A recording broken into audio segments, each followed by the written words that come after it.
உலகத்துக்குள்ளாக எவ்வளவு பொருட்கள் இருக்கு. அத்தனை பொருட்களும் எப்படி வந்தது அப்படிங்கிறத நம்ம பார்த்தோம்னா பஞ்சபூதங்கள் அப்படின்னு சொல்லுவாங்க. அந்த பஞ்சபூதங்கள்ல ஏதாவது ஒரு பூதம் கொஞ்சம் குறைஞ்சதுன்னா கூட இந்த உடம்புக்குள்ளாக நிறைய மாற்றங்கள் ஏற்படும். உடம்பு மட்டுமா மாறுது, மனசே மாறிடுது பாருங்க.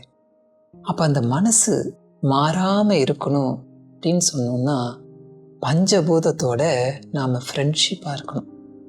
அதுக்கு தான் வேதாத்ரி மகரிஷி பஞ்சபூத நவக்கிரக தவம் அப்படின்னு கூடி தவம் செய்யுங்க.